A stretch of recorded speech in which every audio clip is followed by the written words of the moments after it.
Lista 5, exercício 4. Duas espiras condutoras conduzem correntes iguais e na mesma direção, como mostra a figura. Olhando na direção do eixo de simetria, de cima para baixo, as correntes estão no sentido anti-horário. Se a corrente do circuito superior de repente cai para zero, o que acontecerá com a corrente no circuito inferior de acordo com a lei de Lenz? Aumentará, diminuirá ou permanecerá a mesma? Explique. Bem, o nosso problema aqui é duas espiras, né? E a gente está olhando são duas espiras e a gente está olhando na direção do eixo de cima para baixo, quer dizer, nessa direção. Já se eu desenhar ele de cima, a gente tem a espira de cima ou a de baixo, tanto faz. O desenho está uma sobreposta à outra, certo? Nesse sentido, e a corrente no sentido anti-horário, de acordo com o problema. Então a corrente está neste sentido e por isso ele gera um campo magnético para fora. Isso é, o campo magnético gerado pela espira de cima está na região da área da espira, está para fora do plano desenhado dessa forma. Quer dizer, na verdade, as linhas de campo gerado pela espira de cima são assim. E, claro, no plano da espira, o campo magnético fica de baixo para cima dessa forma.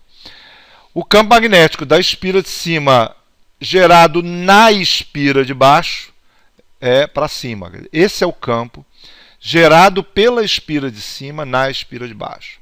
É claro que a espira de baixo também gera um campo magnético. E o campo magnético bem parecido, né, idêntico a esse campo colocado aqui em cima, isso é de baixo para cima. Então os dois estão gerando campo magnético no mesmo sentido. A ideia é que de repente a espira de cima, a corrente cai a zero, né? Se a corrente cai a zero, se I diminui, então consequentemente o campo magnético diminui. Se o campo magnético diminui, a tendência dele é não deixar ou não querer deixar que esse campo diminua. O que ele vai fazer? Vai gerar um campo magnético induzido no mesmo sentido que o campo B. Se ele vai gerar um campo magnético induzido no mesmo sentido que o campo B, ele vai gerar o campo magnético induzido de baixo para cima na bobina de baixo. Isso é, o campo magnético induzido vai ter este sentido. Suponha que esse desenho seja a espira de baixo, esse aqui é o campo externo, que é da espira de cima, e esse aqui é o campo induzido gerado pelo fato desse campo diminuir. Ora, para gerar esse campo induzido, a corrente que gera ele também vai estar no sentido anti-horário. Você vai estar no sentido anti-horário no mesmo sentido que a corrente que atua sobre a espira de baixo. Se a corrente induzida está no mesmo sentido que a corrente da espira de baixo, consequentemente, a corrente total da espira de baixo aumentará. Então ela não vai poder permanecer a mesma porque tem efeito Faraday. Ela não vai diminuir porque não aparece a corrente em sentido oposto, a corrente original na espira de baixo.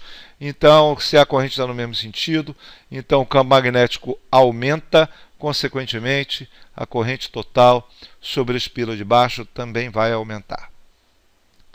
É isso.